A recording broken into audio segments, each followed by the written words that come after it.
Et bonsoir à toutes et à tous pour ce live, ça y est, ça... Un nouveau live du coup. Ouais, je regarde parce qu'en même temps j'ai changé mon setup un peu, parce que je me suis mis du coup par rapport au live de la semaine dernière, j'ai changé un peu mon setup avec Touch Portal. Donc du coup j'ai mon retour cam qui est sur une tablette que j'ai calé en haut là. Donc du coup ça fait que j'ai directement le chat à côté de la webcam. Donc du coup, voilà. Le seul truc qui est perturbant, c'est que du coup, je me vois en mode diapo, ce qui est très perturbant quand je me suis habitué à me voir en direct. Bref. Du coup, en tout cas, merci d'être là, du coup, chers spectateurs. Donc merci 4013, merci Cricri, a priori. Donc voilà, merci d'être là. Donc du coup, que peut-on dire en attendant? Et ben effectivement, j'ai continué à travailler mon petit setup tactile. Donc là, je peux changer directement de paramétrage et de scène sans aller directement dans OBS, ce qui est plutôt intéressant. Et à côté de ça, du coup, le chat, ils sont peut-être encore un peu améliorés parce que du coup, le chat de base est pas top. En fait, il manque d'infos. Mais bref, voilà. Donc, ça progresse. Et du coup... Oula, j'ai failli perdre mon petit occupe-main. Du coup, qu'est-ce que je voulais dire ? En attendant, petite question du coup, est-ce que ça vous intéresse? Un petit projet qui du coup m'est venu à l'esprit par rapport au live d'il y a 15 jours, 3 semaines. Quoique. Non, c'était la semaine dernière, donc je fume moi maintenant. Donc du coup, par rapport au live de la semaine dernière, on avait parlé un peu de ce que faisait Corsair et Elgato.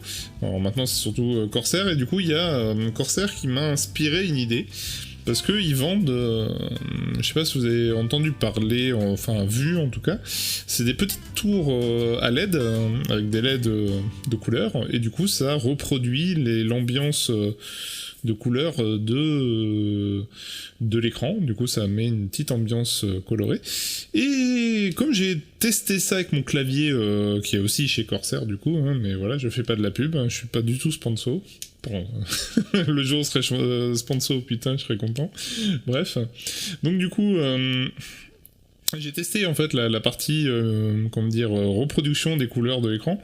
Et finalement, je trouve ça pas dégueu en fait. Je trouve que ça rend plutôt bien. Et du coup, je serais tenté de me fabriquer moi-même mes 2 petites tours là de LED. Parce que je trouve largement excessif le prix pratiqué, puisqu'on est autour des 150€ la paire. Et effectivement, je trouve ça légèrement excessif, et je me disais que potentiellement, ça pourrait être intéressant de faire ça en live.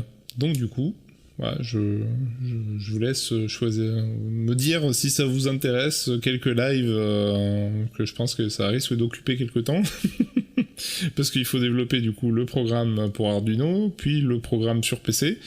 Bon, il y a peut-être moyen de s'inspirer de programmes déjà faits, mais... Alors, mais tu compterais les fabriquer comment, du coup? En fait, j'ai déjà regardé, et en fait... du coup, alors attends. Je vais mettre un peu de...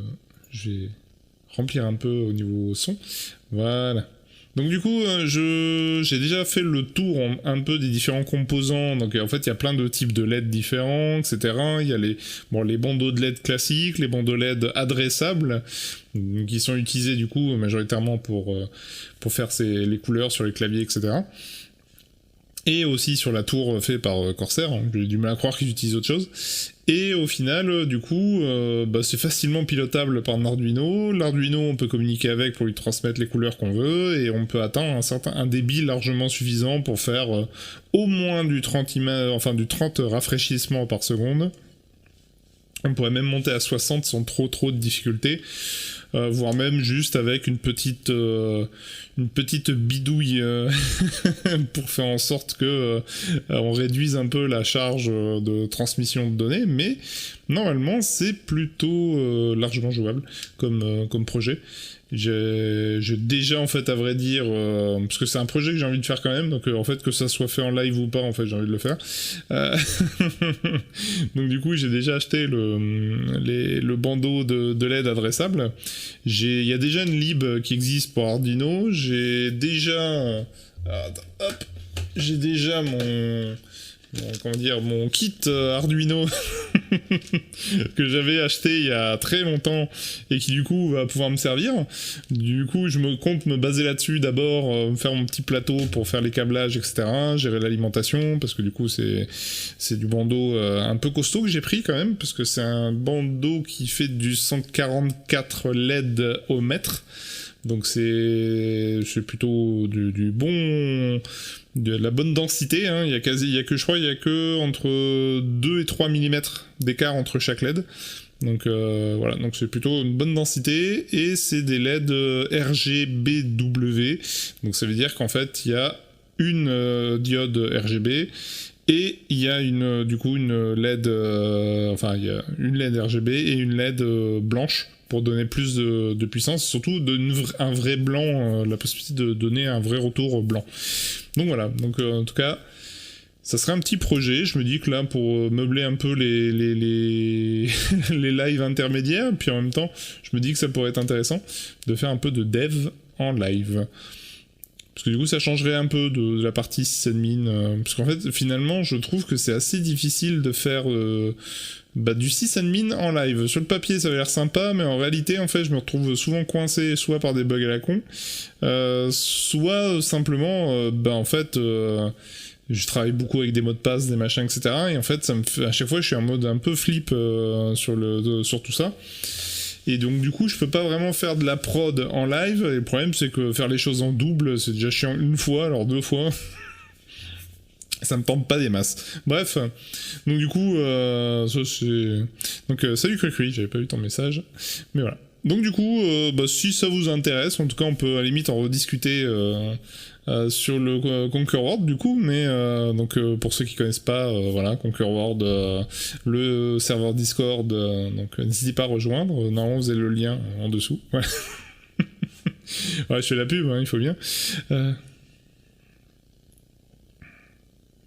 Alors, donc tu comptes utiliser une librairie pour piloter ça. Alors, en fait, il y a juste une librairie que j'ai trouvée qui permet de piloter précisément le type de LED qu'il y a sur le bandeau. Donc c'est juste pour la partie Arduino, et après le reste, il y a tout à faire, quoi. Après, il y a déjà des programmes qui le font en partie. Je dis bien en partie. Donc du coup, on va dire, je peux déjà m'inspirer, et en même temps, de toute façon, il faudra quand même faire la partie Arduino, parce que ça, de toute façon, j'ai personne pour le faire. Donc j'ai le fer à souder qui est derrière, j'ai tout ce qu'il faut, donc s'il y a besoin, je peux quasiment tout faire dessus, mais voilà. Et donc du coup, normalement, il y aura une petite upgrade de matériel bientôt, pour faire en sorte que du coup, j'aurai suffisamment de webcam pour couvrir l'ensemble. C'est-à-dire que s'il y a besoin de faire de l'électronique, etc., je pourrais surveiller les deux, montrer les deux en même temps. Donc voilà, ça, je pense qu'il y a moyen de faire un petit setup sympa. Et après, j'ai vu, il y avait quelques logiciels qui font des synchros de LED sur PC pour récupérer les infos de l'écran. Donc ça passe soit par du DirectX 11, soit par d'autres moyens. Donc je verrai bien. Ça, par contre, on va voir un peu la performance. Déjà faire l'Arduino, piloter le bandeau LED, réussir à mettre les couleurs que je veux, déjà... On est bien. Je pense qu'il y a déjà au moins un live, voire 2. Ensuite, on a la partie PC pour récupérer l'info et l'envoyer dessus. Là, on est quasiment... voilà, il y a au moins 3e live. Et après, 4e, si je suis efficace pour récupérer les infos du PC en dynamique.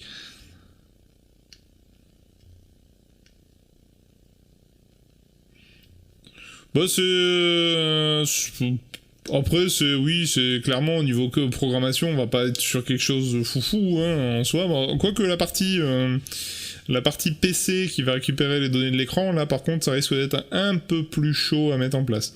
Même pour ça que je pense que je vais d'abord chercher en amont et pas faire la découverte en live, quoi. Du coup, il y aura un petit travail préalable pour faire en sorte que le live soit quand même relativement fluide.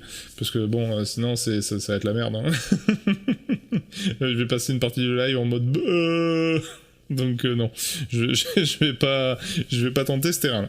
Bref, bah du coup, à voir. En tout cas, au pire, on en discutera sur Discord, en tout cas, même sur Twitch en after, mais voilà. Bref, donc du coup, on va passer sur les actualités. On va dire, il s'est passé des choses quand même depuis 15 jours. Il y a eu pas mal d'événements. Alors attention, hop. Waouh, j'ai utilisé ma tablette et je suis content. Je pouvais faire la même chose à la souris, mais du coup, j'ai fait la tablette. Bref, donc du coup, qu'est-ce qui s'est passé ? Plein de choses, hein, particulièrement dans l'espace, mais on en parlera après. Du coup, première actualité... Elon Musk, Twitter, le running gag depuis quasiment le début de l'année. Donc, qu'est-ce qui s'est passé ? Qu'est-ce qui se passe ? Donc, il y a plein de choses qui s'est passé. Bon, comme on l'avait déjà annoncé il y a 15 jours, effectivement, Twitch a été racheté par Elon Musk. Elon Musk est arrivé, il a déjà annoncé un abonnement premium Blue, bref, voilà. Bon, tout le monde, c'est pas encore très clair qu'est-ce qui est inclus, pas inclus dans l'offre premium, mais bref. Du coup, Elon Musk a commencé à foutre le dawa chez Twitter, donc il a déjà d'entrée de match licencié 3000 personnes quoi, de mémoire. Puis du coup il a commencé à faire du review de code. Puis les reviews de code, il a demandé du coup les 3 mois de code plus éventuellement le code d'en est le plus fier. Bon bref, voilà, c'était un peu le bordel. Ensuite, il a posé un ultimatum pour expliquer en gros, c'est soit tu bosses comme un dingue, soit tu dégages. Donc effectivement, c'est quand même plutôt osé comme approche. Hein. Clairement, je suis pas sûr que ça passerait bien en France, hein, ce genre de propos, en tout cas pour une grosse boîte, hein, parce que bon, pour une PME, une petite, voire TPE, c'est sûr que c'est quand même un peu plus présent, mais clairement pour des grosses boîtes comme Twitter, c'est quand même relativement rare. Bref, en tout cas publiquement. Donc du coup, effectivement, là, il y a eu un ultimatum où ils avaient 36 heures pour dire s'ils étaient d'accord ou pas, et s'ils n'étaient pas d'accord, ils étaient licenciés directement. Voilà, ils disaient non, plus d'accès. Bref, donc là, on sait plus trop, je sais pas s'il y a eu un recensement dernièrement, parce qu'on était quand même à la base, avant le rachat, Twitter, c'était 8000 personnes. Dont beaucoup d'entreprises partenaires pour la modération. Et du coup, on est passé en mode purge phénoménal, et du coup, au dernier recensement, on était à 2900, avant l'ultimatum. Donc, clairement, c'est plus le fait qu'il a coupé 75% des contrats de modération de Twitter. Donc là, depuis quelques jours, on commence à être un vrai dawa, alors en tout cas d'un point de vue médiatique, parce que bon, personnellement, j'ai rien particulièrement vu sur Twitter, mais d'un côté, je ne suis plus consommateur de Twitter depuis quelques temps. On va dire, j'y passe si j'y passe 5 minutes dans la journée, ça va être le bout du monde. Parce que souvent, c'est parce que j'ai eu une notif de quelque chose, mais voilà, quoi, bref, et du coup, effectivement... il commence à avoir pas mal de propos qui sont plus modérés. Il y a certaines assos qui expliquent qu'effectivement ils ont testé en postant des trucs racistes, etc. Et qu'en fait sur les 10 posts, il n'y en a qu'un seul qui a été modéré, et c'est celui qui était le plus overpété du monde. Donc effectivement, a priori Twitter est en train de patiner. D'un côté, c'est pas surprenant en soi avec le temps que les équipes se réorganisent, quoi, parce que bon, passer de 8000 personnes à 2900 au dernier compte, faut un peu de temps, hein. Je pense que voilà, clairement là, effectivement, le côté Thanos là, il est assez violent, quoi. Mais bon, bref, on verra bien. Pour l'instant, clairement, c'est un pari de Elon Musk, hein, clairement. J'avoue que j'ai été surpris de savoir qu'il y avait 8000 employés chez Twitter, en fait, parce que pour un site qui a quand même une notoriété, bon, qui est réelle, mais en soi, 8000 personnes, je trouve que ça fait presque beaucoup. Mais bref. Donc, on verra bien. Clairement, 8000 personnes, enfin, on n'est pas 8000 personnes en moins, mais on est quand même autour des 6000 personnes quasiment. On est à 6000 personnes en moins chez Twitter. 6000 personnes, développeurs, machin, etc. Donc, avec des salaires qui sont quand même relativement élevés. Clairement, Elon Musk là, il va faire une très très grosse économie, hein. Après, est-ce que Twitter va y survivre, c'est une autre question, mais c'est une sacrée économie déjà. Bref, donc on verra bien. Autre info du coup par rapport aux péripéties, bah, c'est effectivement le fait que Elon Musk a il y a, bon, là c'est l'ultimatum, donc c'est une autre source, hein, voilà. A priori, il y a quand même toujours du monde dessus, hein, parce que tout le monde s'en va, ça revient, mais c'est pas encore très très clair. Beaucoup de gens disent qu'ils partent, mais ils reviennent quasiment de suite. Du coup, Elon Musk s'amuse bien, parce que du coup, il a lancé un petit sondage pour savoir si Donald Trump pouvait revenir. Et bah effectivement ça a plutôt bien marché parce qu'il y a eu quand même, alors sauf erreur de ma part, c'est ça, on était à 15 millions de participants sur son tweet. Là on peut pas dire que son sondage Twitter a été d'un grand succès. Je crois que c'est rare quand même d'avoir 15 millions de participants sur ce genre de sondage. Donc effectivement beaucoup de gens étaient quand même favorables à son retour. Alors attends, par contre, effectivement, qu'est-ce qu'il dit mais le veut-il? Bah après, donc là il dit que Donald Trump, en gros, c'est pas sûr qu'il revienne parce que il est, voilà, on verra bien. Mais en tout cas, ce qui est sûr, c'est que majorité de gens étaient plutôt favorables, sauf erreur de ma part. Enfin, j'essaie de retrouver quand même le résultat. Alors, d'ailleurs, il a même influencé le vote en laissant entendre que la gauche avait créé des robots pour cliquer massivement non, pour faire comprendre à ses fans que le oui devait gagner. Ouais. Ok. Donc, il se moque de ces problématiques, Ok, bah du coup, est-ce que le résultat, est-ce qu'il le donne à un moment donné Bon, il le donne pas, bon, c'est pas grave, hein. Alors moi, je veux pas configurer mes cookies parce que je m'en fous un peu. Hop, alors est-ce que je peux retrouver mon... Bon, il annonce des changements, ouais, bah c'est pas ça. Bon, bref, j'ai pas le résultat. Si quelqu'un a le résultat dans le chat, je prends. mais clairement, en tout cas, le résultat, c'est qu'a priori, Twitter devrait réactiver le compte si le propriétaire le veut bien. Donc, on verra bien. Voilà, c'était un peu le petit tour de péripéties Twitter. Pour l'instant, là, ça commence à s'essouffler un peu. Elon Musk commence à communiquer sur le travail d'équipe qu'il est en train de monter en fait avec les survivors, hein, les derniers voilà de Twitter. Clairement, il a fait une sacrée purge. Après seul l'avenir nous dira si c'était une bonne chose ou pas. Clairement, c'est sûr que c'est pas fait, on va dire, de façon très gentille, on va dire, loin de là. Je pense que... Mais d'un côté, est-ce que vraiment il avait le choix? Seul l'avenir nous le dira. On va dire... Elon Musk, hein, c'est quand même pas le dernier des cons, loin de là. Donc, clairement, j'ai du mal à croire qu'il mène cette politique juste pour le plaisir. Je pense qu'il y a une vraie stratégie derrière. Après, est-ce qu'elle sera payante ou pas? Ça, c'est tout à fait une autre question. On va dire, je suis pas très favorable à ce genre de pratique, hein, clairement, parce que derrière, quand on prend en compte le côté humain des gens, clairement, se faire virer comme ça du jour au lendemain comme un malpropre, pour une partie, les mecs, ça fait 5, 6, 7 ans, voire 8 ans qu'ils sont dans la boîte. Clairement c'est dur quoi, enfin moi c'est sûr que je me ferais jeter comme ça du jour au lendemain parce que de ma boîte, ouais ça me ferait mal au cul quand même. Après tant d'énergie mis dans l'entreprise, se faire jeter comme ça, ouais ça me ferait mal. Voilà, donc clairement ça manque un peu d'humain dans cette histoire, mais bref.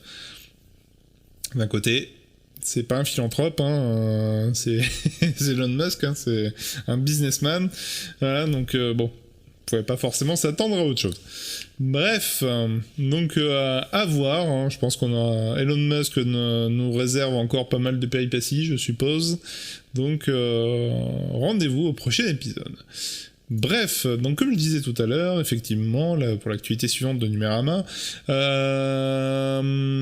beaucoup de gens ont fui Twitter, ils se sont jetés sur du coup la solution open source Mastodon et ils en sont particulièrement déçus. Donc j'ai pas mal d'articles qui sont en train de pleuvoir là, ces derniers temps de gens déçus de Mastodon parce que tu comprends, c'est pas comme Twitter. Bah oui, parce que sinon c'est pas la même chose, c'est Mastodon et donc en fait il y a un concept derrière qu'il faut d'abord comprendre avant de pouvoir passer dessus.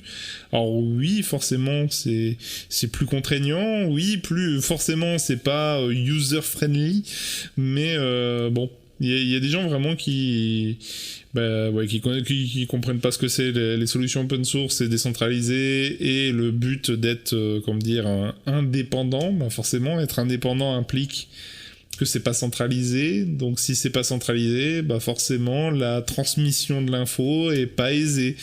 Voilà, c'est forcément. Mais bref, donc du coup effectivement beaucoup de gens ont pris peur parce qu'ils se sont retrouvés face à en fait, pour eux, c'était assez simple. Ils disaient, je suis inscrit sur Facebook, je suis inscrit sur Twitter. Je vais sur le site de Mastodon et je m'inscris. Et voilà, je suis sur le réseau social Mastodon. Voilà, malheureusement, Mastodon, ça marche pas du tout comme ça.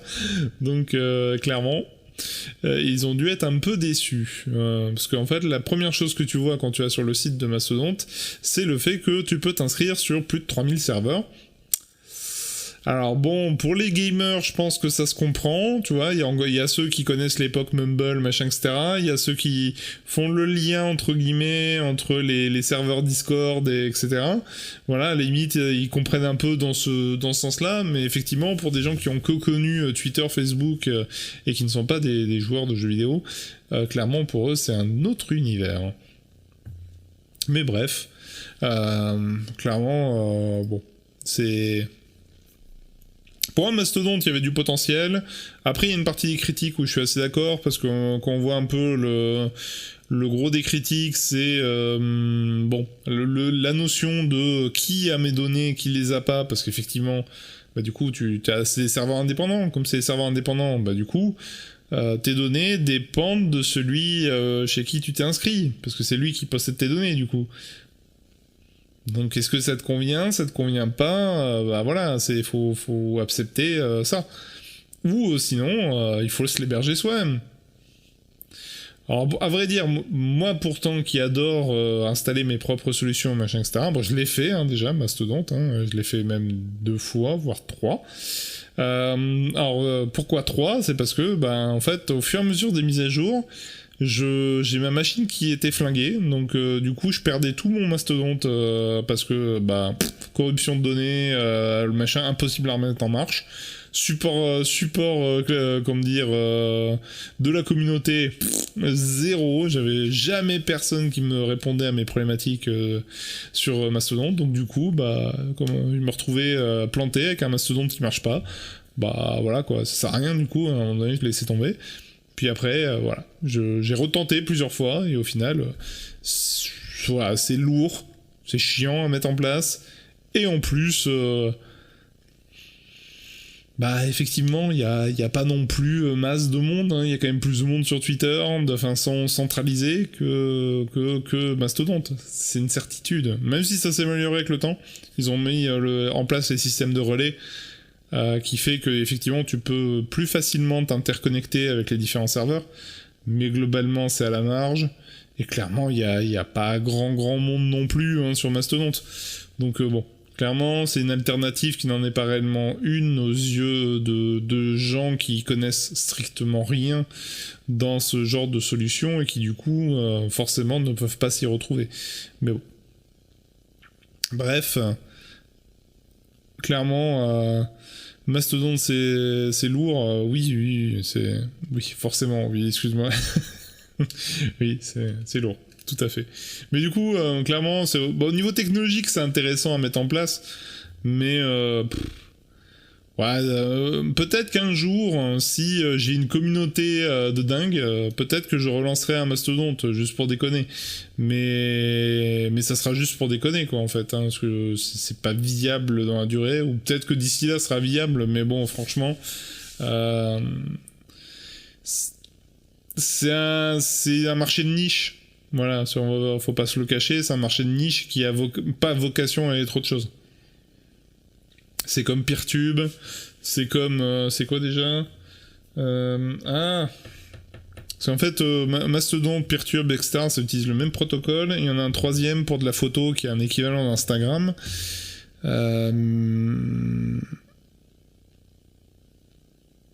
Pixfed ou un truc comme ça, enfin je me souviens plus comment il s'appelle, mais bon en tout cas il y a une troisième solution open source qui permet de faire...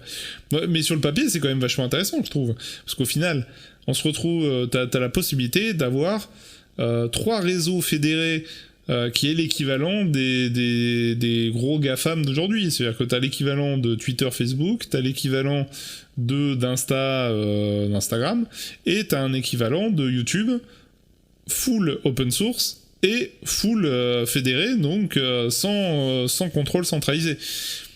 Sur le papier, c'est quand même vachement bien.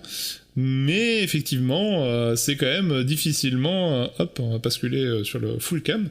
Donc clairement, c'est difficile de dire à quel point les gens peuvent...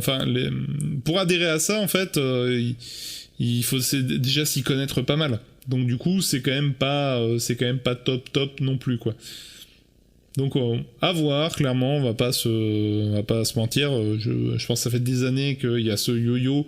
Dès qu'il y a un petit bisbille. Alors par contre, je crois que ma caméra est légèrement trop décalée sur le côté. Alors on va la remettre un peu. Hop, parce que sinon j'ai l'impression que je dois me décaler trop. Bref, voilà, on va se remettre au centre. Normalement c'est bon, sauf un de ma part. Je suis pas centré. Allez, on se centre. Non, ça va pas. Voilà, là on est bien.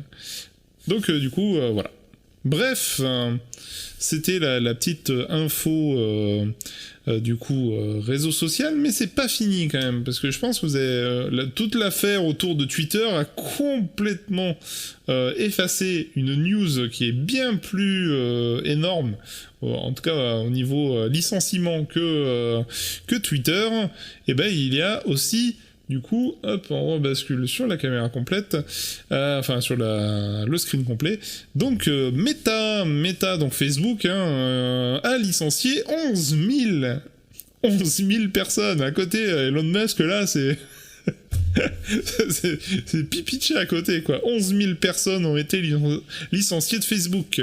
Sachant que Facebook, ça représente 87 000 salariés. Je trouve ce chiffre énorme. Bon, d'un côté, vu la taille de Facebook, tu peux te dire que c'est un peu logique. Mais effectivement, c'est la mode, ouais.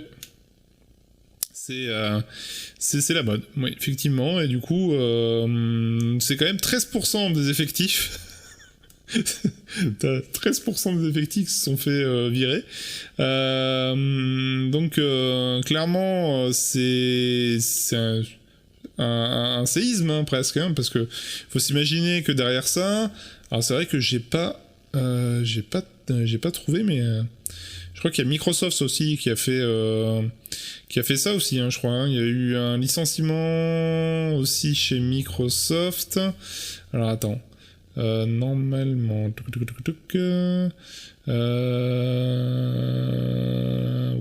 attends, je vais peut-être le chercher là. Normalement, je crois que je l'avais vu. Alors...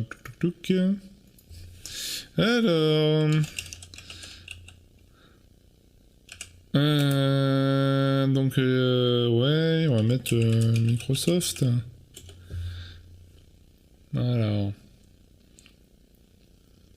Ouais, peut-être pas écrit comme il faut. Alors, annuler la recherche, du coup, on va mettre non, pas configuration, je suis con. Donc du coup, on va rechercher. Alors peut-être qu'il me fait chier parce que c'est avec des accents, je suppose. Hein. Alors, le non, hop. Donc on a dit, ouais, on va remettre ce qu'il faut. Alors.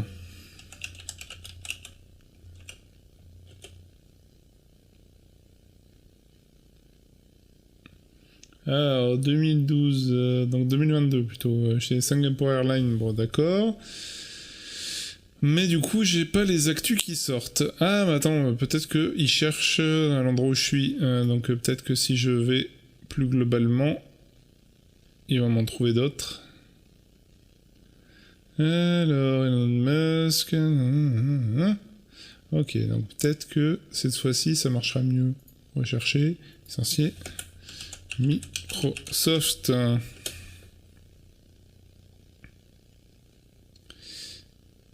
Alors, Meta, Twitter, Salesforce, les licenciements massifs continuent. Bah voilà, c'était un article intéressant celui-là, je l'avais pas vu. Donc du coup, le cas de Salesforce, donc Salesforce a licencié aussi. Donc, alors, ils ont licencié combien 1000 employés ont été licenciés, ok. Ensuite, du coup, bah, il parle pas de Microsoft là c'est quoi ce titre oui, bah du coup, c'est après Meta, Twitter, etc. Donc du coup, Meta... bon, il m'arrange pas du coup. C'est pas le titre que je voulais, mais licencié presque 1 millier de personnes. Voilà, je cherchais le... Donc, grosse vague de licenciement aussi, donc bon, je sais pas ce qui se passe dans la tech, mais clairement c'est la crise, hein, parce que bon, un tel niveau de licenciement, c'est quand même assez violent. Bref, donc voilà. Et du coup, bah, je vais en profiter pour résoudre parce que là, il faut que je cherche. On va se mettre sur Brave, tiens. Instagram.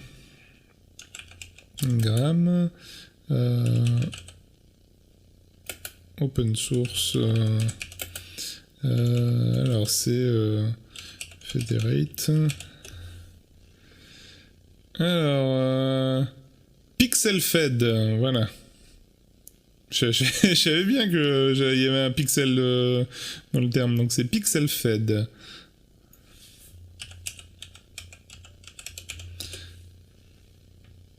Décentralisé de social media, voilà. Donc c'est purement et simplement l'équivalent d'Instagram. Voilà, je savais bien que je l'avais en tête. Donc voilà, donc c'était PixelFed. Choup. Bref, donc voilà, donc bon, clairement ça présage rien de bon dans le milieu de la tech.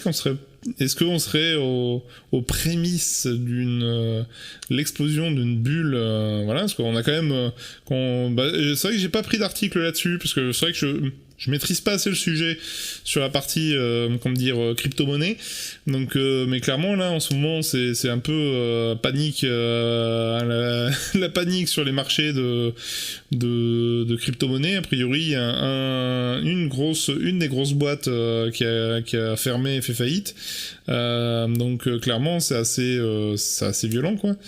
Rien du côté de Google, a priori peut-être que si. Alors peut-être que... non, c'était pas là... Ah, ce qu'ils ont dit, Meta, Twitter, Microsoft... Ah non, effectivement, Google n'est pas dans la liste, d'après la... bon, on verra bien, ça va peut-être changer. Mais bref... Mais clairement, en ce moment, c'est pas la joie. Clairement, on peut pas dire, c'est vraiment pas la joie. Mais bon, c'est peut-être pas une mauvaise chose en soi, hein. Clairement, on sait très bien qu'aujourd'hui, Facebook est en train de... Enfin, Meta, le métaverse est pour l'instant un échec commercial, hein, clairement. Même s'il a à peine débuté, mais clairement, il y a personne dessus et personne n'y trouve quelque chose à foutre de ce métaverse. Il y a eu beaucoup de spéculations d'entrée de match, mais ça a fait chou blanc, mais complet, quoi. pire que Second Life, parce que quand même Second Life ça avait marché quand même au début. Là je trouve quand même que le métaverse est un échec bien plus fort que Second Life, ce qui est pourtant assez hallucinant au vu des moyens engagés en plus. Bon, d'un côté ils ont engagé beaucoup de moyens, mais clairement c'est bien trop cher. Donc clairement, la vague de licenciements chez Meta est plus ou moins logique. Facebook a déjà... là c'est quand même échec sur échec entre le métaverse et le fait qu'ils commencent à perdre. Ils commencent à perdre des gens, c'est-à-dire qu'ils sont plus en croissance. Ça y est, ils ont atteint le plateau de croissance. Donc clairement, c'est un nouveau niveau d'inquiétude, clairement, pour Facebook. Là, aujourd'hui, ils découvrent que ça va peut-être pas rester indéfiniment de la croissance ad vitam aeternam. Là, on est sur quelque chose qui va changer. Donc, potentiellement, effectivement, Facebook pourrait commencer à redescendre, et donc, à partir de là, ils vont devoir innover. Et pas juste continuer sur la même interface, sur les mêmes principes, et surtout de rester sur leur même mécanisme qu'actuellement. Ça clairement, il risque d'avoir une évolution dans ce domaine, au même titre que Twitter est en pleine transformation. Peut-être qu'il y aura un Elon Musk bis. Du coup, vu qu'Elon Musk a racheté Twitter, ça pourrait ne pas être surprenant que Jeff Bezos achète Facebook.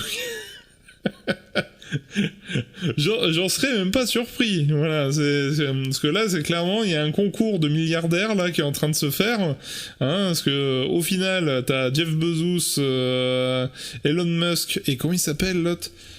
Je sais plus comment il s'appelle, le PDG de Virgin. J'ai oublié son nom. Bref, en tout cas, le PDG de Virgin, qui est aussi un multimilliardaire, ils ont tous créé leur société d'espace. Voilà, pour celui qui est la plus grosse, hein, quasiment. Hein, on est sur ce délire-là. Donc là, t'as Elon Musk qui a ouvert le bal en ouvrant, l'achat des réseaux sociaux. Donc clairement, je ne serais pas surpris qu'on se retrouve avec un gros rachat des autres réseaux sociaux par quelques milliardaires par-ci par-là. J'en serais vraiment, vraiment pas surpris. Voilà. Mais bon, clairement, ça va leur coûter une ch'touille, hein, quand même. Alors, par contre, j'ai un petit souci. Je viens de voir, j'ai ma cam qui passe en mode overpété éclairage, là, sur ce côté-là, du coup. Mais normalement, il est pas censé... j'avais désactivé la configuration auto, là. Qu'est-ce qu'il me fait, là ? Ah, putain, il m'a... Ok. Alors voilà, je passais en mode gris là. Allez. Donc là, ok. Ouais, normalement c'est pas censé... Voilà. Appliquer. Voilà, au moins il arrêtera de bouger, parce que là ça commence à m'énerver de voir ma teinte varier. Bref. Donc en tout cas, on verra bien. On peut ouvrir les paris, pronostics. D'ici quelques années, on aura peut-être... soit un nouveau réseau, soit un rachat des réseaux sociaux parce qu'ils auront coulé tranquillou, donc du coup ils seront rachetés par un des milliardaires. C'est mon pari, on verra bien. Hein, dans un prochain live, je pourrais dire si j'avais raison ou tort, mais voilà. Bref, on a fait le tour des réseaux sociaux. Passons sur la deuxième très grosse actualité, la méga actualité, qui n'a rien à voir avec l'informatique, bien sûr. On va parler astronomie, et donc du coup, on va parler Artemis. Ça y est, Artemis a décollé. Putain, ça a mis du temps, parce qu'elle devait décoller au mois d'août. Elle a décollé au mois de novembre. Voilà, ça s'appelle un petit retard. Donc, mais ça y est, elle a décollé. Bon, ça a été... malheureusement, c'était très très tôt. Voilà, j'ai à 7h... à la base, c'était prévu, il fallait se lever à 5h du matin pour commencer le live. Finalement, elle a décollé à 7h47, heure locale, heure française. Et du coup, voilà, ça a été mis en orbite. Ça a été... comment dire, j'ai regardé les vidéos. Si vous voulez, on peut se refaire le décollage, parce que moi du coup là... Alors si vous voulez retrouver les vidéos, vous allez sur la chaîne de Stardust, c'est une très bonne chaîne d'astronomie au même titre que AstronoGeek, mais surtout c'est que du coup chaque décollage de fusée est rediffusé en français chez lui, donc il commente les vidéos en anglais, ce qui est plutôt une bonne chose. Et du coup, là, il a refilé une vidéo où il a remonté les vidéos 4K 60 fps de la NASA. Et là, du coup, on aura le petit décollage. Et là, j'adore ce...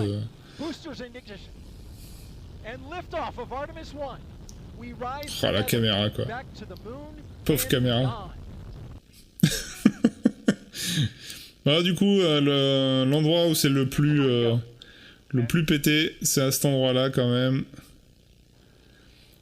Là, on est vraiment au cul de la fusée, là. Voilà. Grosse vague de flotte. Oh. Ah, le bruit du moteur, c'est juste phénoménal. Bref. Je pourrais me les regarder en boucle, hein, ce genre de truc. Moi, c'est assez hallucinant, quoi. Hein. Oula. Je sais pas où on était, là. Ah oui, on est sur le côté, en fait. C'est la zone d'évacuation des fumées, là. Donc, forcément...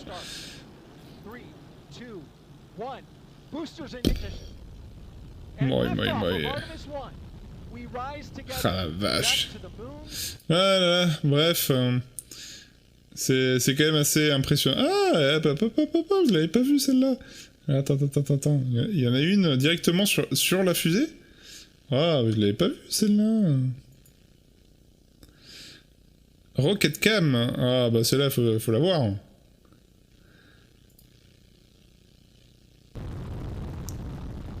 Ah, par contre, la caméra, elle est pas en 60 fps. Hein. Ah la vache. Ah, par contre, ça fait des photos magnifiques. Hein. Ah la vache.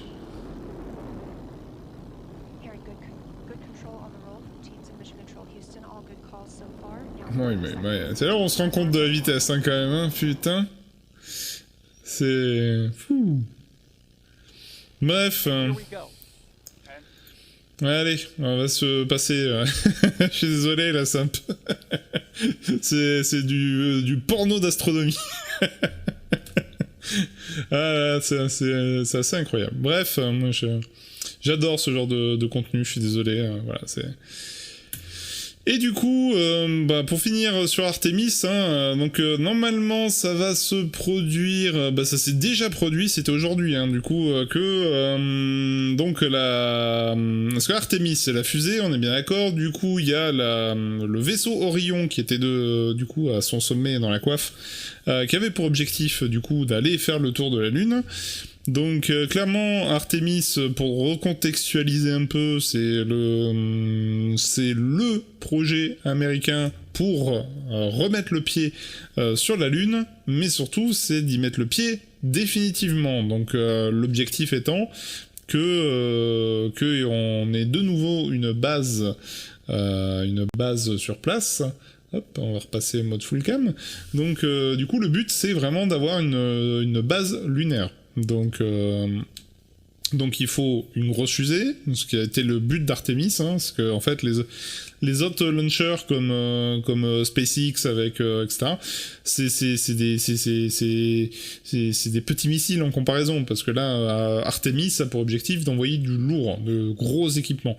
Donc là l'objectif c'est de vérifier qu'on soit capable de le refaire, donc là, check, hein, a priori, Artemis, même si a priori, d'après les derniers rapports, il y a eu quand même quelques défauts, mais c'était le but d'Artemis 1, c'était de tester la fusée, donc ils ont vu des défauts, mais elle l'a quand même réussi, et elle l'a mis au bon endroit, en tout cas le vaisseau, et du coup le vaisseau, là, il va faire son petit tour, et il va vérifier qu'on sait tout faire, etc., et que la capsule Orion soit pleinement opérationnelle, donc...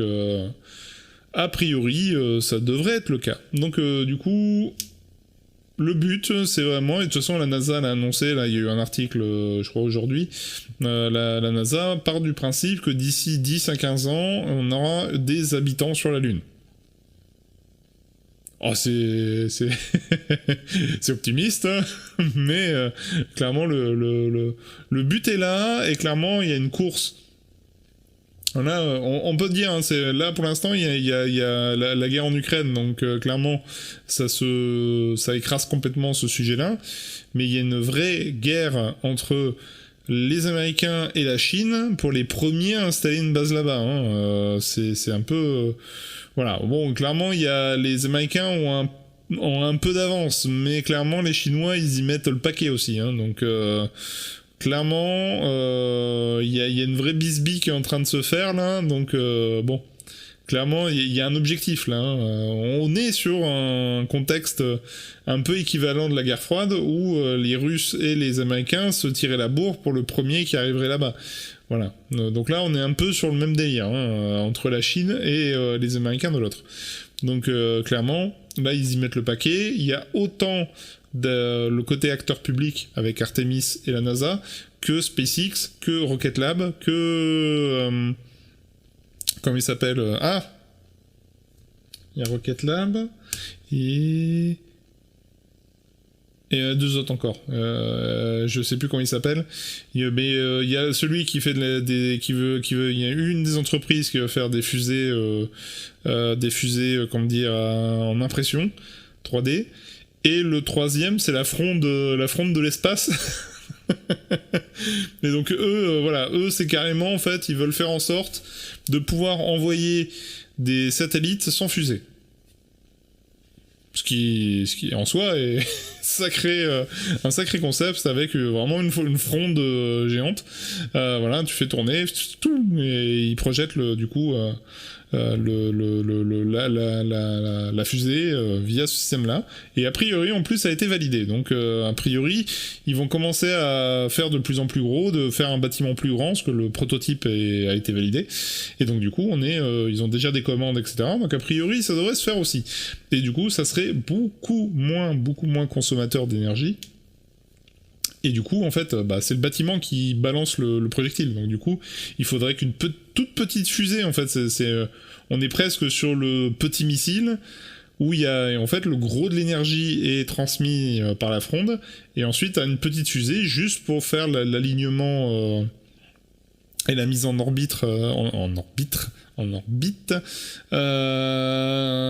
autour de la Terre, mais du coup, on est déjà quasiment au-delà de l'atmosphère, donc on a quasiment supprimé le plus cher, c'est-à-dire, enfin pas le plus cher, mais on est quand même on s'évite tous les carburants consommés, etc.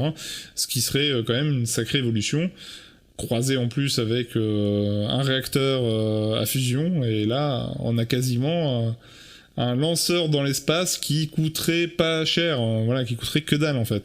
Donc ça serait, là par contre, ça serait une double révolution, quoi. Ça veut dire qu'on pourrait presque, je dis bien presque, mettre les fusées au placard, parce qu'il y en aurait plus besoin. C'est-à-dire qu'on pourrait même avoir, du coup, des vols réguliers entre la Terre et la Lune, sans on va dire, émission significative de pollution due aux fusées et due au carburant qui est consommé. Ça serait révolution. Bref, là je digresse complètement dans des sujets qui ne sont pas...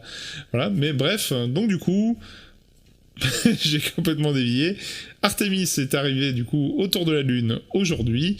Du coup, on a quelques vidéos. Voilà, on a les vidéos là qui sont. Je sais pas trop quoi vous dire sur ces images en live parce que voilà. J'ai pas envie de vous gâcher le moment parce que c'est vraiment trop beau. Voilà, bah j'ai pas d'autres mots. Voilà, il m'a coupé le. Donc du coup, hop, je vais quand même couper le son, mais voilà, je vous laisse profiter. De ces images du coup de Stardust qui rediffuse le live de la NASA de l'arrivée du coup de la capsule Orion autour de la Lune. Donc là normalement si on fait un peu en avance, je vais peut-être faire une avance accélérée, mais normalement alors vitesse de lecture x2, Normalement, ça devrait se rapprocher progressivement.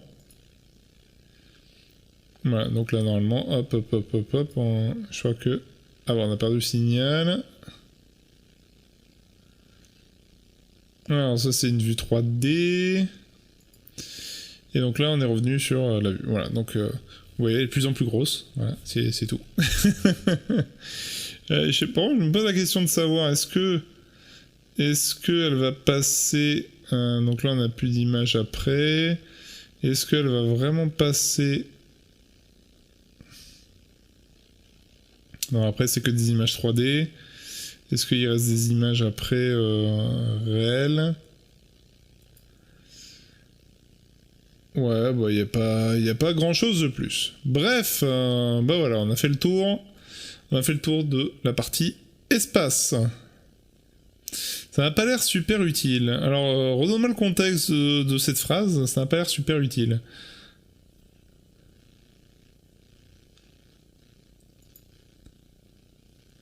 Poup. Parce que du coup, là, j'ai pas bien... j'ai pas vu à quel moment, en fait.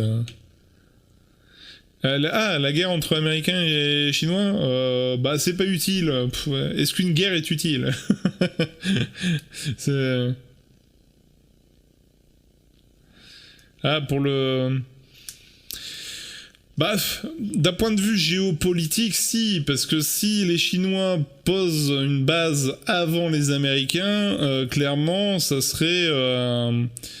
comment dire, un traumatisme presque pour les Américains et les Occidentaux en général, que la Chine, qui est toujours aujourd'hui plus ou moins considérée comme un pays du tiers-monde, hein, d'un point de vue... voilà, c'est ce qui n'est pas du tout vrai aujourd'hui, hein, on est bien d'accord, mais quand même, dans l'esprit collectif, on considère quand même que les Chinois sont en dessous des Américains. Or... installer une base permanente sur la Lune est une prouesse technologique qui fait que la Chine passerait de en dessous à au-dessus des Américains. Et que du coup, ils auraient prouvé au monde que technologiquement parlant, ils étaient plus avancés que les autres. Et c'est ça le but. Voilà, faut pas se leurrer. Et les Américains ont exactement le même but. Hein.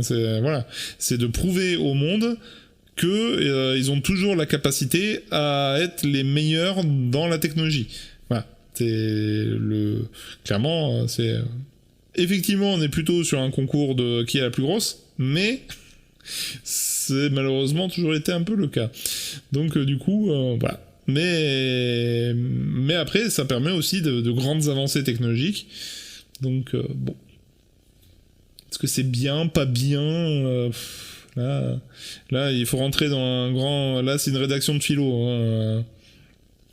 Voilà. Est-ce que la course à l'espace est une bonne chose? Bah, d'un côté, je préfère sincèrement que les Américains et les Chinois fassent une course à l'espace qu'une course dans l'armement, même si c'est un peu le cas quand même, hein, mais que c'est moins officiel. Mais clairement, je suis plus... je préfère qu'en fait les pays se tirent la bourre juste pour arriver le premier à un endroit dans l'espace que de se balancer des missiles à la gueule. Clairement, mon choix est plutôt orienté sur l'avancée technologique, hein, voilà, on va être clair. Je préfère largement ça. Donc du coup, et clairement, je pense que c'est en partie le cas, pour être honnête. Je pense que, en fait, si la course à l'espace est redevenue prioritaire, c'est aussi parce que c'est un peu le seul endroit où on peut encore se faire la guerre sans prendre trop de risques. c'est quand même c'est un peu le sentiment quand même que j'ai. Donc bref, c'est un peu l'impression que j'ai. Mais en tout cas, ça n'empêche pas quand même que c'est une vraie une nouvelle prouesse, dans le sens, effectivement, c'est pas non plus parce que là, c'est vrai que bon, ça fait hyper longtemps qu'on n'a pas envoyé de gros éléments vers la Lune. Donc c'est une prouesse technologique bien... Enfin oui et non. C'est ça le problème en fait aujourd'hui. Et c'est pour ça que la base lunaire est un des éléments importants. C'est que là pour l'instant on ne fait que... on a juste prouvé qu'on était capable de refaire ce qu'on avait fait à l'époque. Ce qui est déjà bien. Voilà, c'est parce que bon, il y a quand même certaines maîtrises des technologies qui auraient pu être perdues. Bon, a priori, ça va. Les Américains savent toujours faire des grosses fusées. c'est déjà une bonne chose. Mais bon. Le truc, c'est qu'effectivement, ils sont plus tout seuls. Et qu'effectivement, ils sont plus tout seuls, mais ils sont quand même nombreux aux États-Unis, parce que t'as quand même maintenant les sociétés privées qui font aussi bien, voire mieux dans certains domaines que la NASA elle-même. Donc, ouais. On verra bien la suite de la chose. Après, effectivement, en France, on entend très peu parler du programme spatial chinois. Hein. Ça fait rarement partie des unes médiatiques. Hein. C'est-à-dire que, bon, il faut s'imaginer quand même que les Chinois ont fait un peu leur propre station spatiale à eux. Hein. Là où, bon, nous, on a la station spatiale internationale, mais voilà, quoi, c'est une collaboration... très large. Donc clairement, eux, ils ont leur propre station à eux. Bon, elle est plus petite, hein, heureusement. Même s'ils ont vocation à l'agrandir encore. Mais, et d'en faire une nouvelle, surtout, encore plus grosse. Mais eux, ils y sont arrivés seuls. Je tiens à rappeler quand même que les Européens n'ont toujours pas réussi à faire quelque chose seuls. Bah, si, il y a Ariane Espace, je suis bien d'accord, mais pour l'instant, Ariane Espace, bon, ça a juste envoyé des éléments vers la station internationale, mais on n'a pas notre propre programme dans ce domaine. Mais bon. On est obligé de faire avec les Américains. Voilà. C'est, a priori, on sait pas faire autrement. Bref, on va pas parler politique, c'était pas le but. Donc, du coup, on va passer à l'actualité suivante, parce que là, j'ai déjà... passer beaucoup trop de temps sur ce sujet. Donc, passons à l'actualité suivante. Qu'est passo chez Nvidia, du coup, hein, parce qu'a priori, Nvidia, ils ont un petit problème de câble qui crame directement dans le PC. Donc, je tiens à préciser quand même que c'est jamais très bon quand on a un câble d'alimentation qui se met à cramer tout seul. Bon, pour l'instant, gestion de crise chez Nvidia... Donc officiellement circuler, il y a rien à voir. Bon, on va pour l'instant on verra bien. Pour l'instant ils disent qu'en gros, donc comme on va le voir après, ils expliquent qu'en gros ça serait la faute des personnes eux-mêmes qui ont monté les PC qui ont fait cramer leur carte mère, hein, enfin leur carte graphique. Du coup, parce qu'ils ont mal plugué le connecteur. Ouais, bon, version officielle est quand même léger, un peu léger. Mais bon, bref. Donc à voir, je pense que tôt ou tard, de toute façon, il y aura une enquête sur le sujet. Mais bon. Clairement, là, on était sur la phase où ils ont mis les nouvelles broches, 12 volts à 16 broches. Moi, je serais quand même pas surpris quand même qu'à un moment donné, il faudrait peut-être réduire la consommation des cartes graphiques, parce que là, on parle de la GeForce RTX 4090, et quand on regarde la fiche produit, on est quand même sur du 450 watts. Putain, 450 watts pour une carte graphique. 450 watts, quoi. Tu vois, on est enfin, 450 watts. Qu'est-ce qu'on a de 450 watts? On n'est pas sur des micro-ondes, quasiment, là. Je vais vérifier, quand même, mais... alors, 450 watts... exemple, je sais pas, tiens, on va mettre exemple...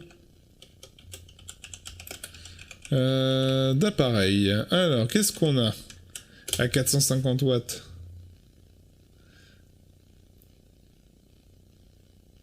Alors... Eh ben, je trouve pas. Alors, comment on peut chercher ça? Mais je pense qu'il y a quand même pas mal de... Un kit éolien de 450 watts. Bon, bah voilà, donc du coup... elle consomme autant qu'un kit éolien. Ensuite, on a quoi d'autre à 450 watts? Des radiateurs électriques. Bah oui, voilà. Donc 450 watts. On a dit qu'il faudrait commencer à s'inquiéter. Alors, donc du coup, qu'est-ce qu'on a d'autre? Moi, j'ai pas trouvé d'autres exemples. Alors...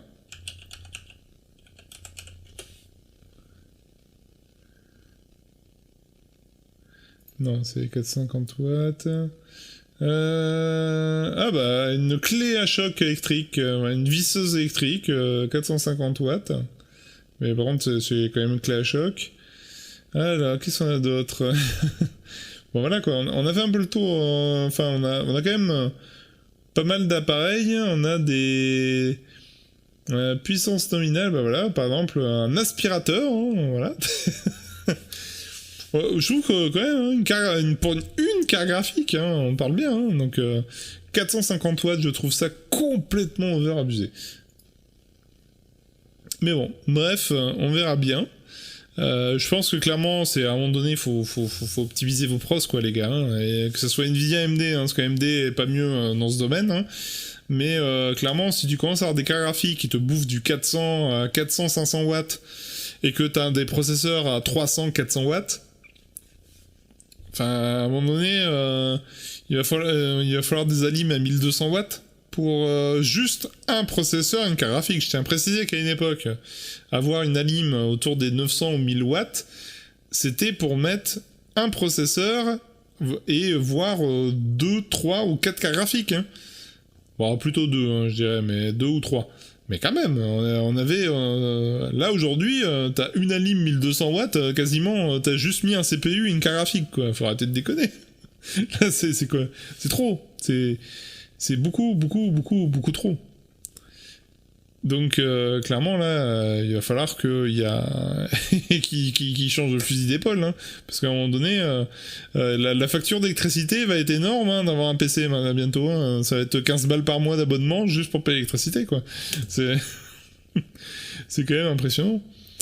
Mais bon. Voilà. En tout cas, c'était, je trouve assez drôle, quand même, la réponse de Nvidia qui est juste, bah, vous avez qu'à bien brancher. Bah ouais. Bah oui, c'était si simple. Mais bon. Bref, on verra bien. Du coup, passons à l'actualité suivante.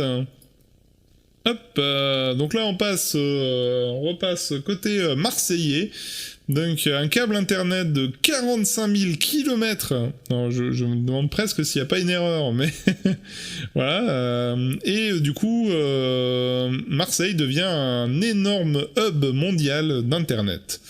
Donc effectivement, c'est un très très long câble qui du coup a priori nous vient directement de Chine, en passant par différents intermédiaires, donc des différents pays entre les deux, et qui revient du coup jusqu'en Europe pour faire une énorme liaison avec déjà les nœuds existants, qui remontent sur Paris, qui remontent à Francfort, et qui du coup fait la liaison avec les câbles sous-marins d'Atlantique.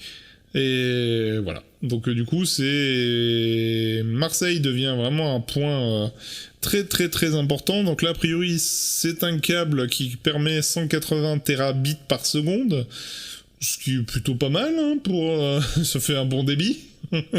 180 terabits par seconde sur ces sphères de fibres. Donc du coup, bon voilà, cela permettra de connecter plus de 3 milliards de personnes à Internet. En tout cas, à améliorer la connexion de plus de 3 milliards de personnes. Voilà, ce qui est plutôt pas mal, hein. Donc pourquoi Marseille? Bah, effectivement, c'est un endroit qui est plutôt stratégique, hein, comme je disais, c'est vraiment un carrefour de données qui est plutôt bien localisé, quoi. Donc voilà, donc Marseille devient un hub mondial d'internet. Voilà, c'est beau quand même. Moi, par contre, s'il y a des mecs qui viennent tronçonner les câbles, bon bah voilà quoi. C'est un hub qui marche plus. Mais bon, ça c'est une autre histoire. Voilà. Donc du coup, on va passer à notre actualité suivante, qui est un peu moins joyeuse du coup. Cette fois-ci, on va parler du coup des eurodéputés qui du coup dénoncent l'utilisation systématique des logiciels espions par certains pays de l'UE. Donc ça, c'est effectivement un vrai problème. Donc là, c'est pour recontextualiser, on s'approche en fait du renouvellement en fait du contrat pour le logiciel Pegasus, qui est du coup une décision qui a été prise par la Commission européenne en secret du coup parce que ce n'est pas passé par le Parlement, mais ça a été une des fuites de données qu'il y avait eu il y a quelques années, et qu'effectivement aujourd'hui du coup clairement les députés veulent essayer de peser un peu, même si effectivement il est peu probable que le contrat soit cassé, en tout cas c'est sûr, mais il sera fort probablement plutôt renouvelé, parce que de toute façon la commission, en fait le Parlement n'a que un droit comment dire, ne peut pas sanctionner la Commission européenne, elle peut juste signaler qu'elle n'est pas d'accord, et du coup l'avis du Parlement est consultatif aux yeux de la Commission européenne. Donc de toute manière, si les dirigeants des pays ont décidé que c'était bien de faire ça, ils le feront quand même, qu'en disent les parlementaires. Et de toute façon, après, en France, de toute façon, on a le 49.3, donc dans tous les cas, s'ils ont décidé de le mettre, on l'aura quand même. Mais du coup, effectivement, ce logiciel Pegasus, qui a été mis en place vraiment pour surveiller l'ensemble des connexions, et du coup aussi de siphonner beaucoup de données personnelles pour bien sûr la sécurité des concitoyens, c'est la seule utilité officielle, mais bon, est-ce que c'est bien, pas bien? Grand débat. Pour moi, je pense que c'est... je suis assez d'accord avec les termes... les termes pour dire que c'est une utilisation, on va dire... la problématique, c'est surtout le côté systématique de mise en place d'outils de surveillance, mais pas d'outils de surveillance humains, vraiment, on est sur l'automatisation de la surveillance. Donc systématique et automatique. Le problème, c'est que souvent le cœur du problème n'est pas le fait que on n'avait pas l'info, c'est surtout qu'il y avait personne pour la traiter. C'est plutôt ça qui me dérange. C'est que du coup, effectivement, à quoi ça sert d'augmenter encore plus le nombre de données, alors que déjà à l'époque on avait des outils qui permettaient d'avoir des infos pertinentes, mais qu'en fait le cœur du problème était que les services de sécurité dans les différents États n'ont pas assez d'effectifs pour couvrir l'ensemble des besoins de surveillance.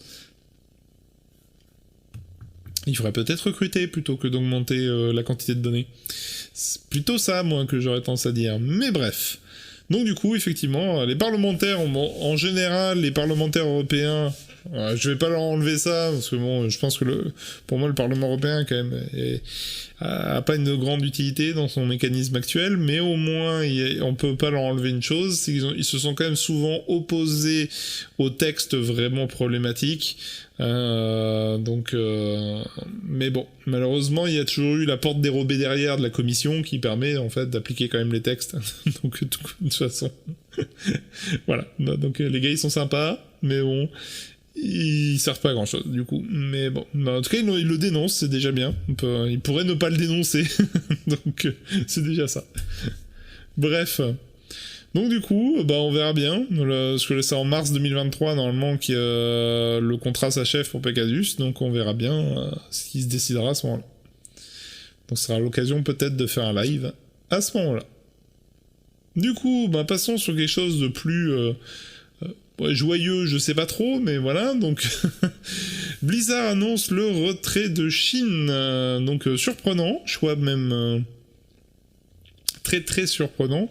Après effectivement la Chine est en train d'essayer de réglementer la partie jeux vidéo très fortement, et donc du coup effectivement je pense que Blizzard n'a pas trouvé de terrain d'entente pour la diffusion de ces jeux sur le marché chinois.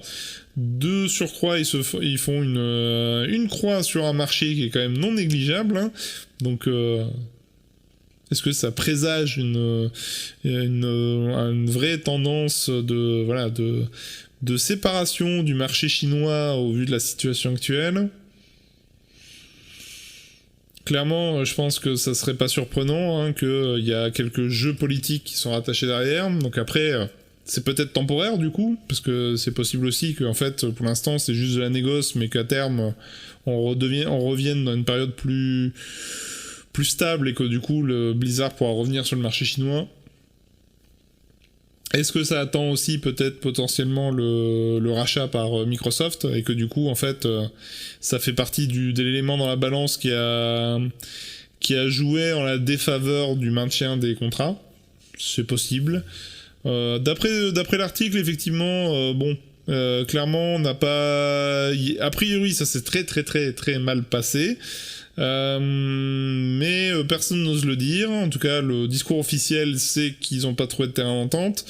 Ce qui se dit dans les couloirs, c'est que... alors, je crois que c'est vous qui le disent.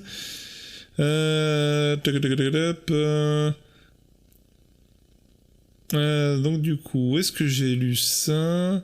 Des visions divergentes. Ouais. Un jour, lorsque ce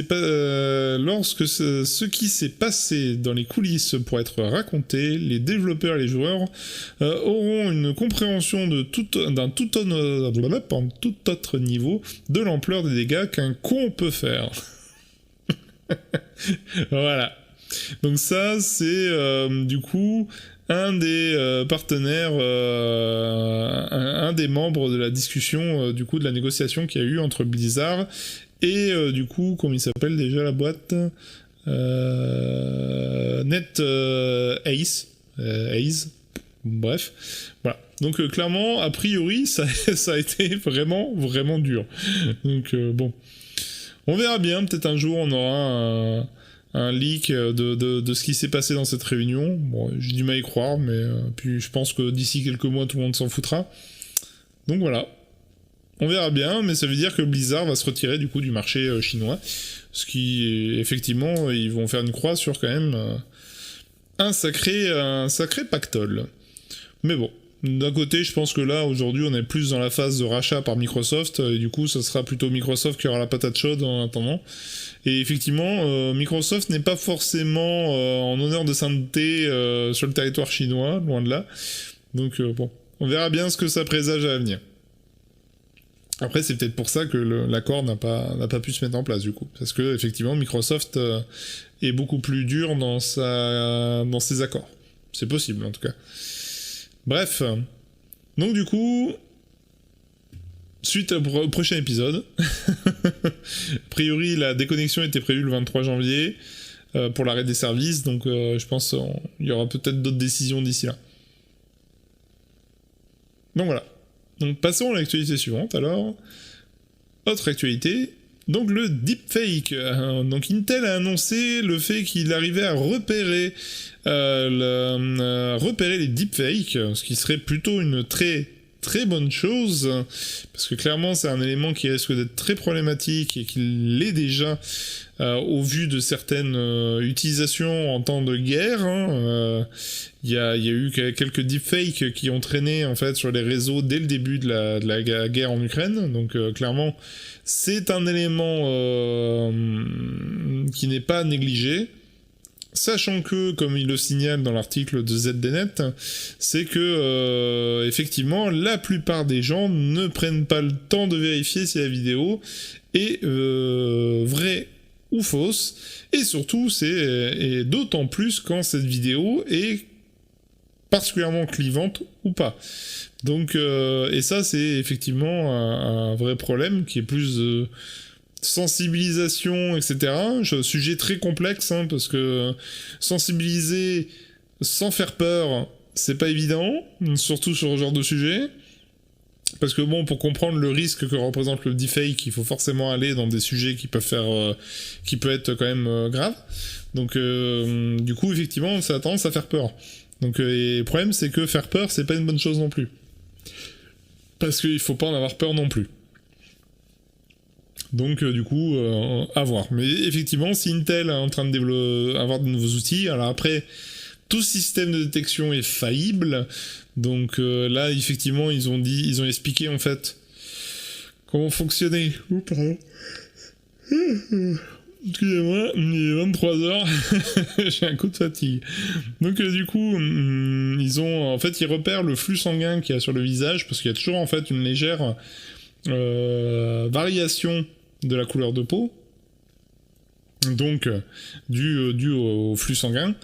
Alors du coup, ça marche, mais à condition d'avoir des vidéos de qualité, parce que si c'est des vidéos de merde, de toute manière c'est indétectable. Donc on est quand même sur une vidéo un peu particulière, mais du coup c'est quand même effectivement jouable sur certains points. Mais c'est-à-dire qu'il faudra quand même des vidéos de qualité. Donc ce qui fait que potentiellement si on fait des deepfakes sur des vidéos de merde, on pourra pas le détecter, mais d'un côté, est-ce qu'il faut faire confiance à des vidéos de très mauvaise qualité? Une vidéo qui est hyper pixelisée, souvent ça sent la merde, surtout quand on parle d'actualité ou d'hommes politiques, etc., qui font un discours. S'ils font un discours, c'est rarement avec des caméras de merde en face, quoi. Donc du coup, c'est quand même toujours louche d'avoir des vidéos pixelisées sur des vidéos officielles de médias ou ce genre de choses. Mais bon, ça c'est après. C'est un autre sujet, ça peut être si ça vous intéresse ce genre de sujet, je vous recommande vivement les tutos d'Effecator, qui est du coup un YouTuber qui fait des vidéos, qui est sur Twitch aussi, hein, dernière nouvelle.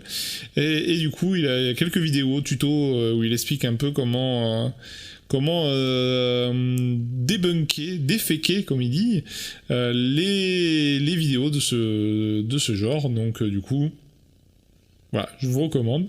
Mais du coup, effectivement, ça pourrait être un outil intéressant d'avoir. En tout cas, je pense que ça sera pas le seul, mais ça peut être un outil intéressant de repérer, en fait, ce genre de manipulation de l'image, qui est pas forcément mauvaise en soi. Aujourd'hui, le cinéma l'utilise beaucoup, mais clairement, ça ferait énormément de mal d'un point de vue politique et géopolitique, surtout en période de crise. Imaginez bien que dans une période de conflit comme en guerre, etc., ça va devenir très compliqué de faire la distinction entre le vrai et le faux, et qui a dit quoi, comment, pourquoi. Voilà. Sachant qu'il y a aussi, c'est une période de guerre, la première victime c'est la vérité, donc du coup, de part et d'autre, il n'y aura pas d'hésitation à utiliser le moindre subterfuge pour gagner l'avantage sur son ennemi.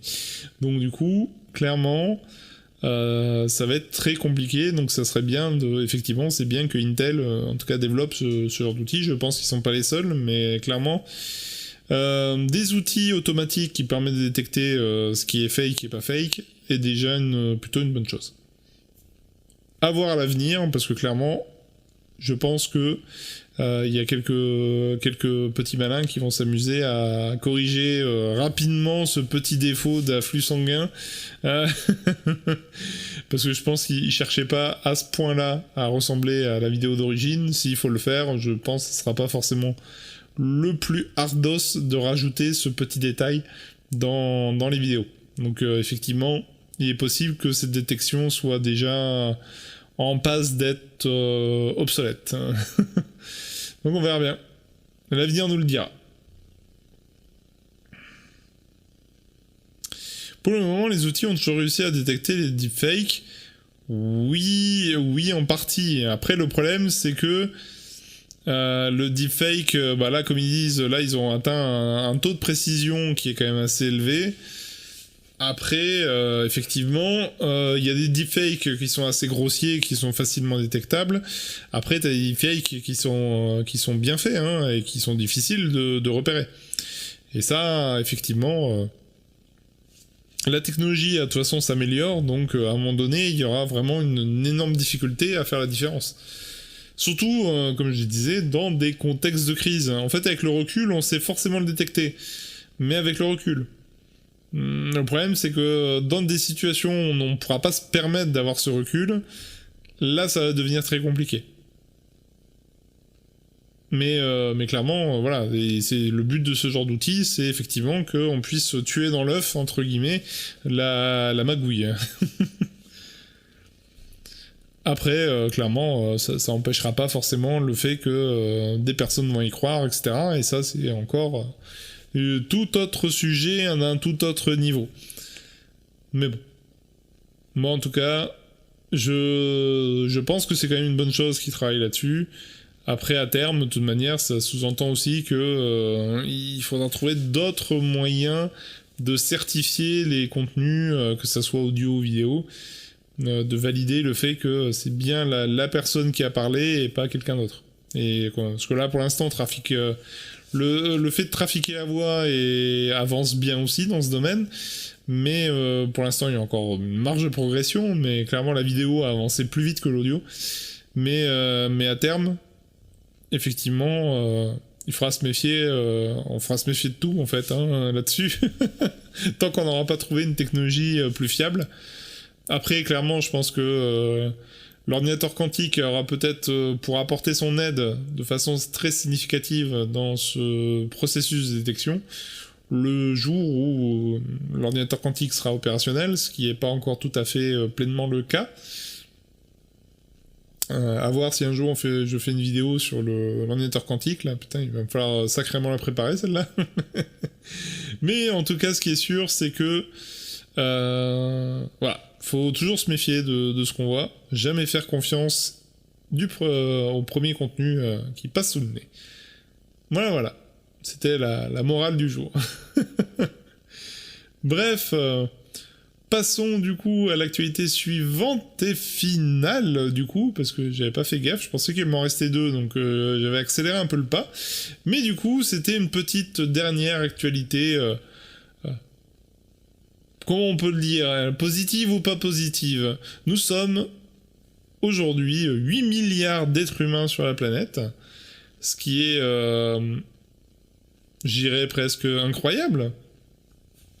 Énorme, enfin, je crois que normalement ils ont un site pour ça, voilà, c'est quand même, mais on est quand même beaucoup, hein, avec tous les problèmes que ça implique, que ça soit de malnutrition, de pollution, voilà, c'est de conflits aussi, hein, internationaux. Bon, on va dire les prochaines années vont être décisives, je pense, hein, parce qu'il y a quand même pas mal de choses on sent la situation qui est en train de se tendre au niveau international. On va espérer que ça se dénoue de façon positive et pas dans un grand conflit comme on a pu connaître. On essaie, voilà, parce malheureusement, c'est un peu le risque qu'il peut y avoir. Mais du coup, pour l'instant, on est 8 milliards, ce qui est énorme. Et je crois que normalement... Alors attends, est-ce que c'est ce site-là ?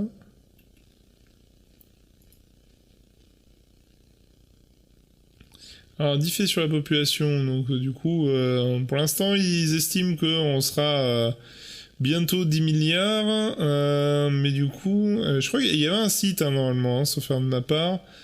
Il y avait un site...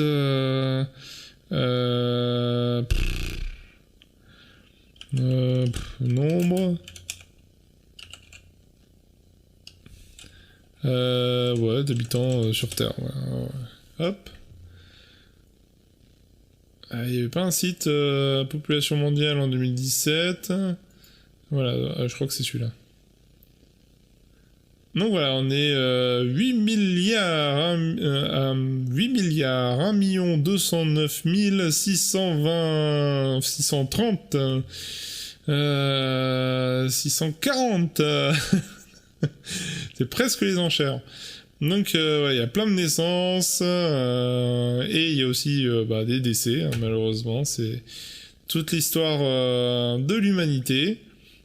Alors, c'est intéressant ce site, hein, il y a quand même pas mal d'infos. Enfin, vous le voyez aussi, ouais, c'est bon.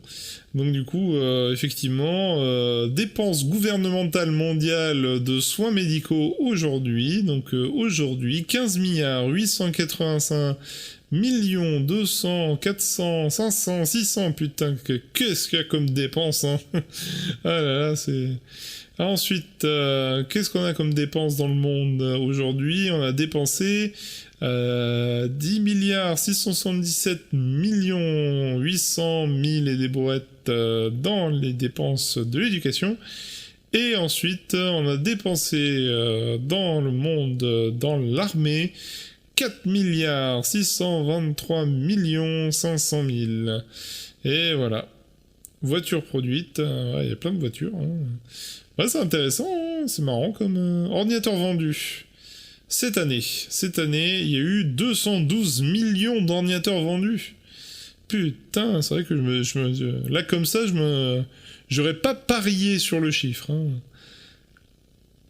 Alors, nouveau titre publié cette année, tirage de journaux aujourd'hui, 454 millions. Ensuite, qu'est-ce qu'on a d'autre? Argent dépensé en jeux vidéo, 305 millions.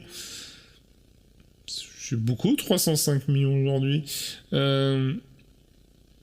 Donc on est 5 milliards 517 millions 358 900 900 des brouettes internautes dans le monde.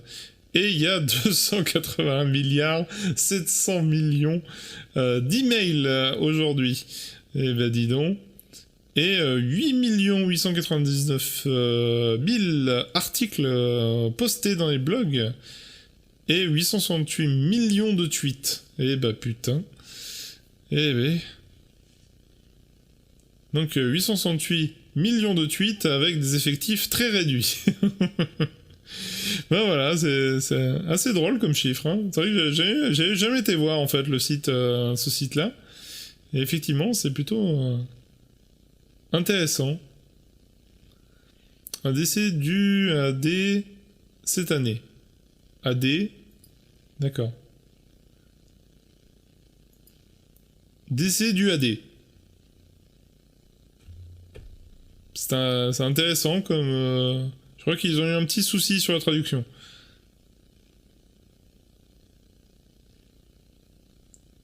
Cigarette fumée aujourd'hui. Oh la vache.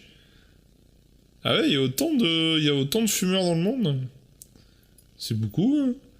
Donc on est à 14 milliards 828 millions 700 000 cigarettes fumées aujourd'hui.